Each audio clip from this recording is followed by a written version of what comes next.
Shalom. First and foremost, as always, I want to give all praises, honor, and glory to the Most High and His only begotten Son, call Layim La, Yahweh, Bahashem, Yahweh Shai, Bahashem, Rakak Radash. I want to give double honors unto the apostles and elders of Great Millstone who root and teach well, Wa Barakathum, unto the hopeful elect. All right. Now, today, through the Spirit, is going to be a quick lesson going into how the Bible is a true history book. The true history, man. It's all in the scriptures. Okay. Let me see these. Get this right here real quick. First, we're going to take a look at this little chart. Because people think of the Bible. People think that the Bible is just a storybook, but this storybook that they call this book they call a storybook dictates all the time periods of history. Okay? Different empires is in the scriptures, man.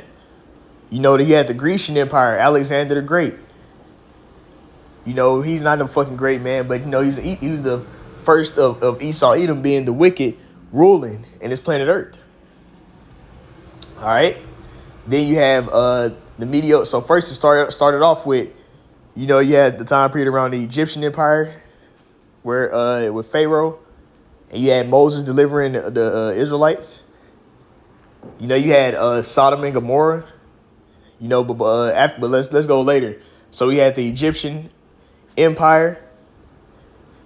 Then you had the going on some more time. You got the Assyrian Empire going into the Babylonian Empire. Then you had the Medo-Persians. You know, these different time periods is all throughout the scriptures. Let me see if I can find the right chart. But the Bible is a history book, man. It has these different time periods. See right here. The Egyptian time period, you had 1650 BC to 1079 BC. Let's see. Some of these time periods off, actually, Salakia. Okay, here we go. You had the Babylonian Empire. These times are off, though.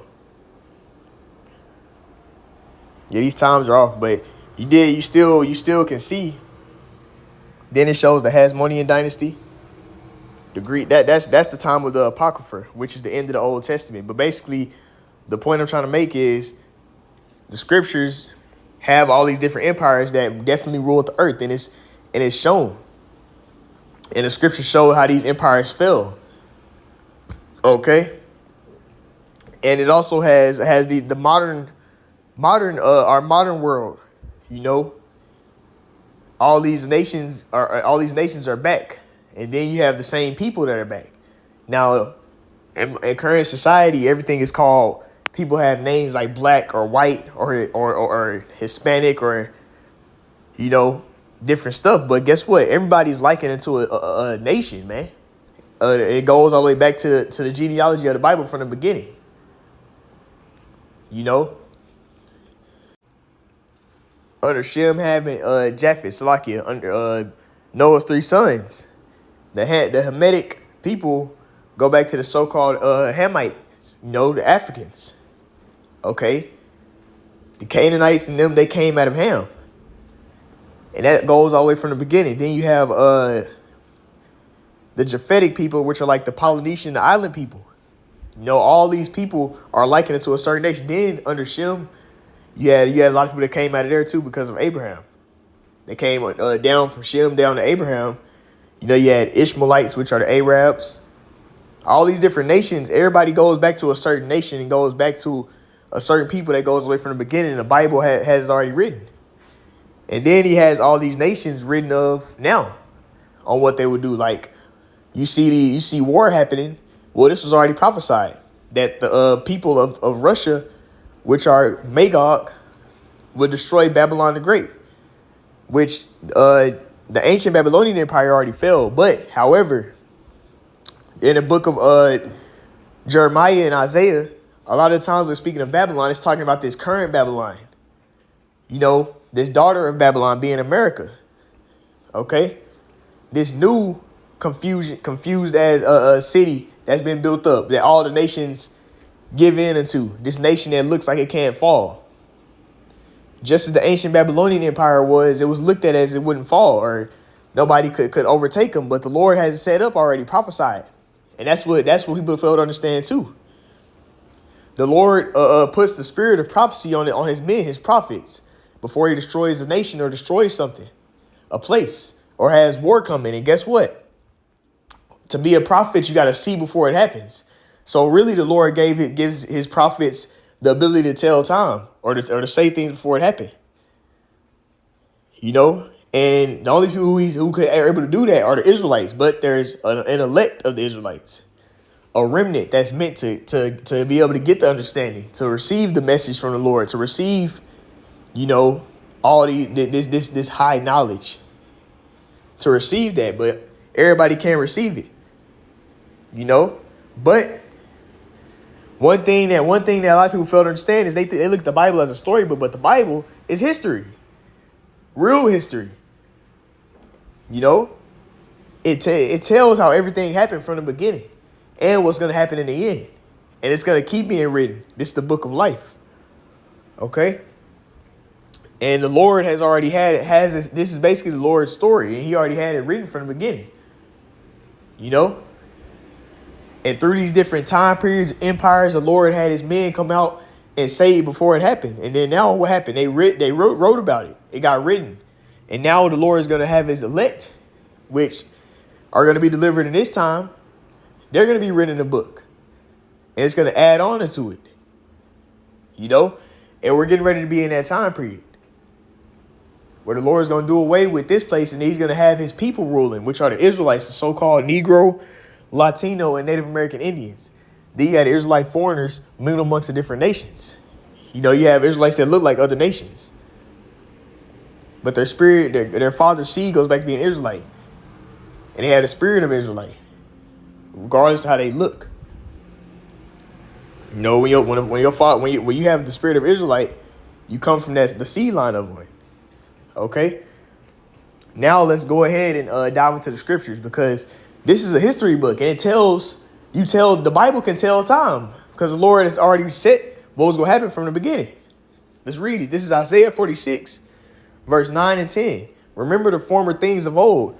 I am Yahweh, and there is none else. I am Yahweh. All right. He's the Most High, and there is none like me. It says, declaring the end from the beginning. He created time. He created his son first and had him create time. His son is Yahweh Shai, who the word really calls Jesus. That's his real name, is Yahweh Shai. All right. And in the beginning, he created time. It says in the beginning was the word. The word is his son, Yahweh Shai.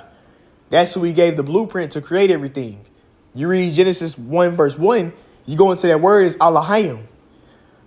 All right. Elohim means powers, rulers, judges. And those rulers and judges that was set up, the Lord created. He created his son first, and his son made the governing body that helped them create everything. All right, that's why you read Ephesians. It says you were with me from the beginning, predestined. You know, so that's that remnant, that governing body that was from the beginning. You know, but now when you read the book of I believe it's Jude, the first chapter, I think Jude 1 verse 6, it speaks on the angels that kept not their first estate. Well, that's speaking of them right there, and now they're back here in their flesh. All right. So the Lord was made everything, and he already had it set up. What was going to happen? Everything is predestined.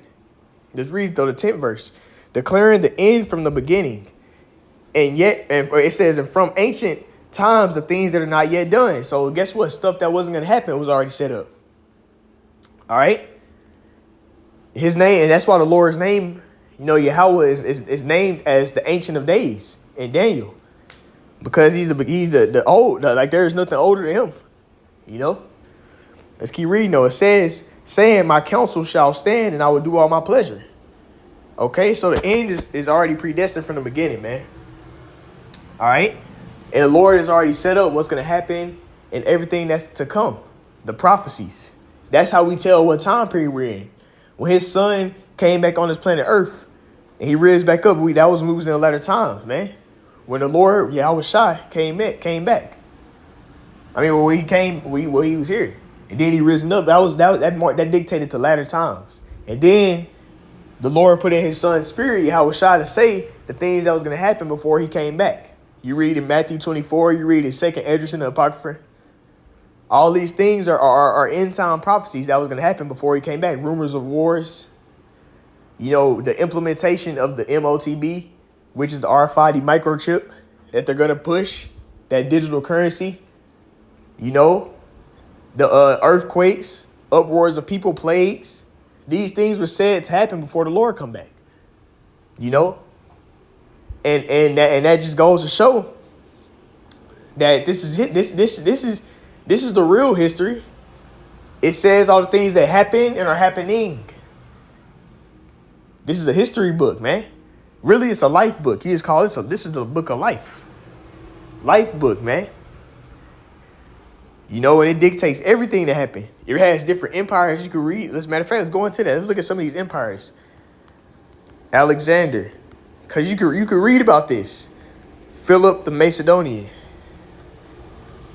In a First Maccabees, let's read it. This is First Maccabees chapter 1, verse 1. It says, and it happened after that Alexander, the son of Philip the Macedonian. So guess what? This is history. You know, this book is very real. Look at it. Philip Macedonian. This is a real man who was walking this earth during the Hellenistic time period of the Grecians. And the Bible was written during that time period. That was basically a time period where you had the Maccabean brothers, the Hasmonean dynasty, man. When it was when Jake was pushing the law, statutes, and commandments. And Jake is short for the Jacob, which are the Israelites. They were pushing the law, statutes, and commandments on these heathen nations. You know? But that's around that time period, man. This is the Grecian Empire. You had Alexander the Greek. Alexander the Greek. I call him Alexander the Greek. You know?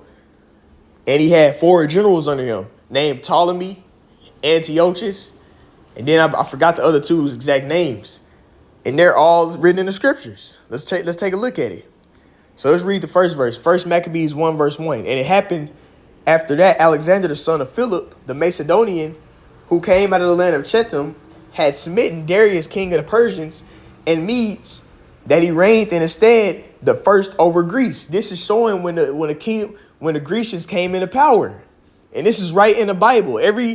All these different books are written during different empires, different time periods. All right. You had Daniel during the Babylonian time period of Nebuchadnezzar.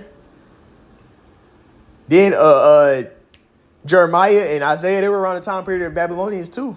You know, these men were here on this planet Earth during that time period. They were writing what was happening. This is history. It's a history book. Check this out. Let's look up these 4 generals under Alexander the Greek. 4 generals under Alexander the Great. These men was here. And this is all in the scriptures. It says Cassander, Ptolemy, Antigonus, and Seleucus. All right.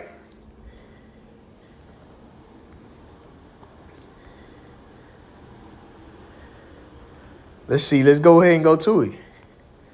Because these guys are all in the scriptures.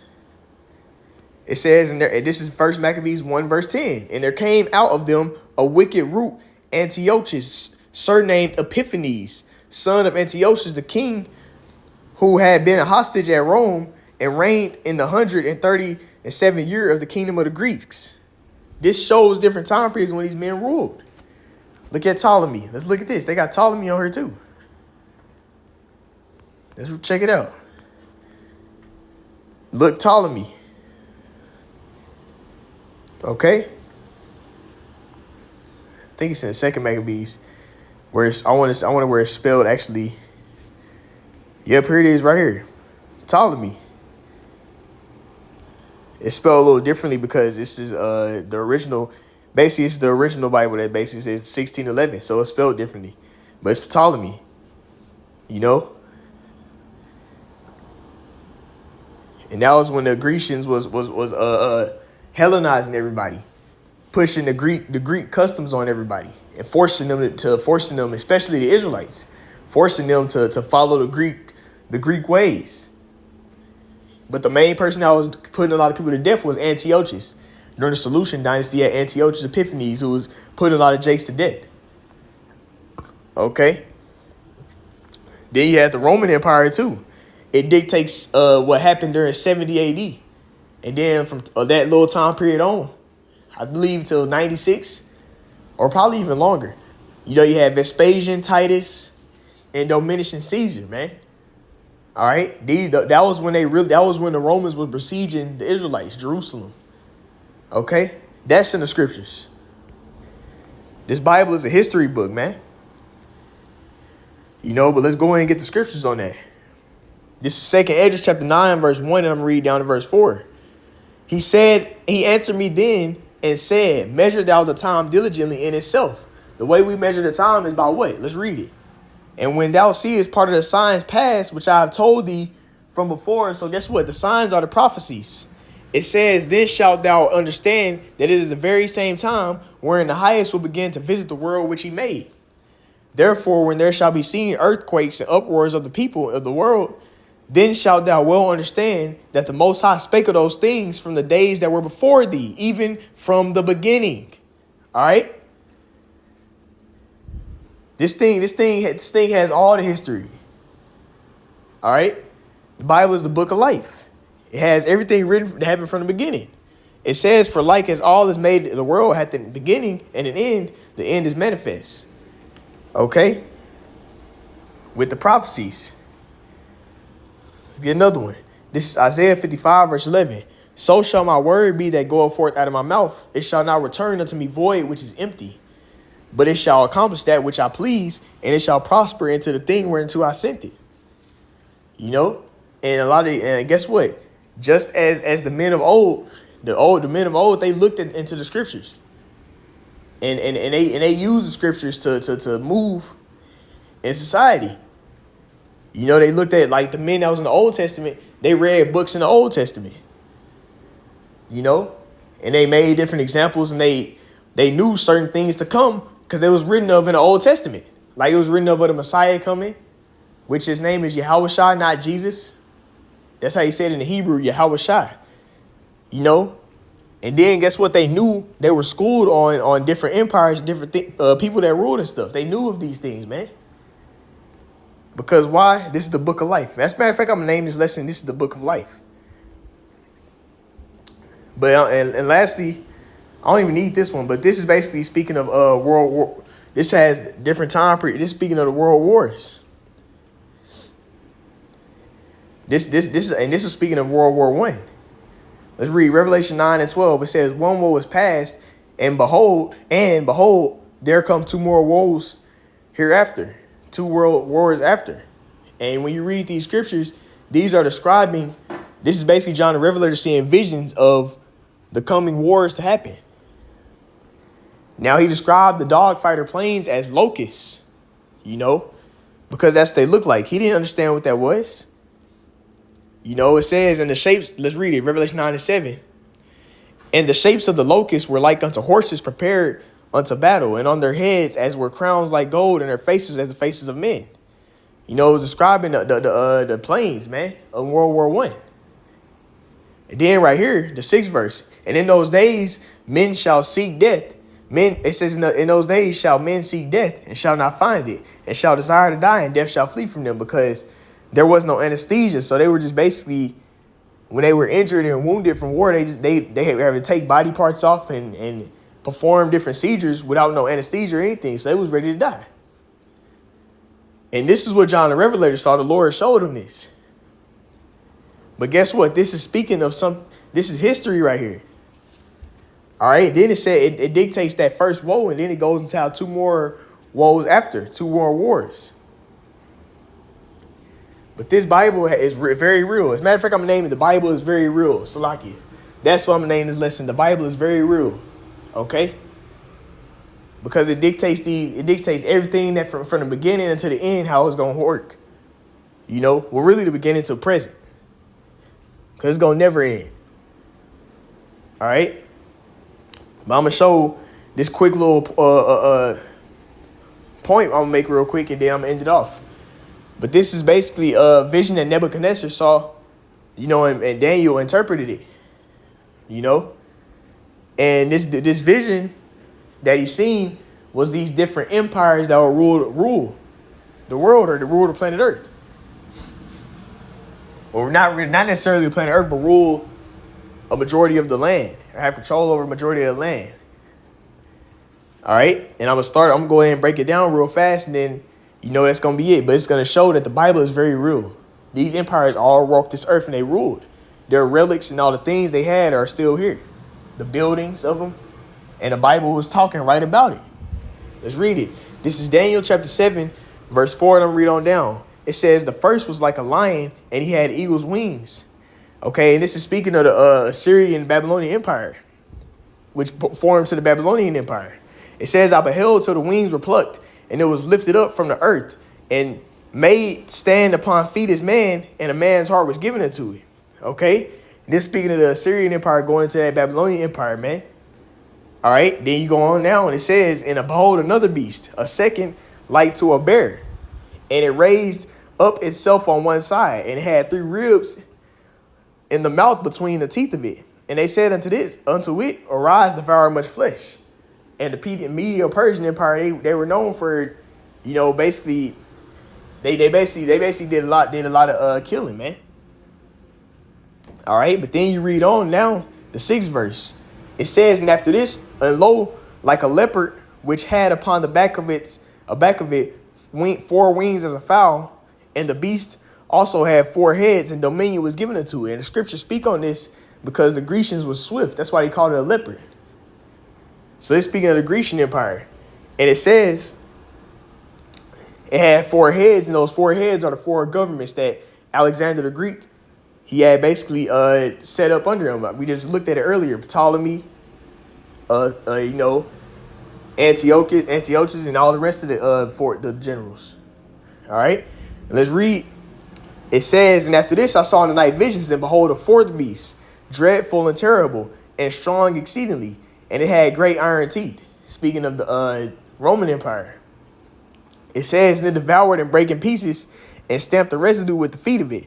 And it was diverse from all the beasts, and it had 10 horns, and it kind of stemmed after the Grecian Empire and took on a lot of the ways of the Grecians, man. However, it was different because they brought in that Senate, that voting for their whoever's ruling over them system, instead of it being like a king that's from lineage. All right. But this shows all these different empires that clearly ruled. The Roman Empire ruled. All these kings, Augustus and all these different kings, they ruled. And the scriptures dictated. You read 2 Esdras 11, it speaks on the Roman Empire. The Grecians is all through the Apocrypha. And the first Maccabees and second Maccabees. And then even more parts of the scriptures. This Bible is very real. But anyways, Lord will, this was edifying. I'm going to end it off by saying, Call Halal, Yahweh, Ba Hashem, Yahweh Shai, Ba Hashem, Rakah Kodash. The next time, Shalom.